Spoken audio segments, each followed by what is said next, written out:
Mains 2024 में आया और मैं देखा इसको करने में लोगों की ऐसे हालत खराब हो गई, टाइट हो गई, हो ही नहीं रहा सवाल। आप जरा देखना, लोग ऐसे वीडियो उठा के देखना जिन्होंने सीजीएल मेंस टॉप क्वेश्चन कराए।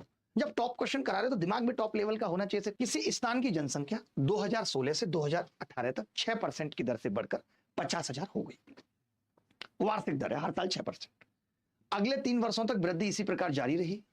ए की जनसंख्या 2016 की जनसंख्या और 2020 की जनसंख्या बी है। दोनों अगले संभावित पूर्णांकों के सन्निकट किए गए हैं, तो बी माइनस ए पूछ रहा है। ऑप्शन खूब दूर दूर है, कम नहीं है, 1000 से भी ज्यादा का अंतर है। 2016 है और ये 2018 है, 2 साल का मसला है। और ये 2020 है। यहां पे जनसंख्या बी है और यहां पे जनसंख्या ए है और इन दोनों का ही अंतर पूछा है। अगर हर साल 6% बढ़ती है, पहले साल 6% बढ़ी, दूसरे साल 6% बढ़ी और 6 का 6% 0.36%, तो मैं देख पा रहा हूं लगभग 12.5% जनसंख्या बढ़ रही है, जिसका मतलब होता है 1/8।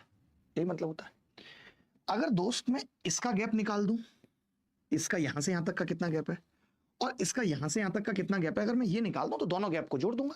मानते हो नहीं? क्योंकि 2018 की जनसंख्या मुझे 50,000 पता है, 50,000 पता है।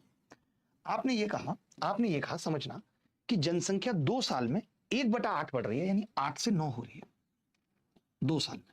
यानी अगर 9 की वैल्यू ये है तो जो 1 बढ़ी है उसकी वैल्यू क्या हो जाएगी? तो आपने कहा 50/9 कितना होगा जी? 50/9 आप बता सकते हैं? 9 पंजे 45, 9 पंजे 45, 9 पंजे 45, 55 लगभग आ गया ये।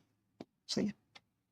अब आप कह रहे हो कि जी ये भी 8 से 9 हो रहा है, यहां भी 8 से 9 हो रही है 2 साल में। ये 2 साल का मसला है, 2 साल में। तो आपने कहा यहां पे 1 बढ़ रही है, 8 की वैल्यू 50,000 है तो 1 की कितनी होगी? 50,000 बटे 8। 50,000 बटे 8 कितना होगा? 6,250। भाई 12,500 का आधा कर दिया, 6,250। तो अब मैं ये कह सकता हूं कि जो अंतर मुझसे पूछा था वो इन दोनों का सम पूछा था। तो आपने देखा कि जी 6,000 और 5,000 11,700 के आसपास उत्तर आ रहा है, और 11,700 के आसपास का मतलब तीसरा option is the correct answer. ये बड़ा खूबसूरत सवाल पूछा गया।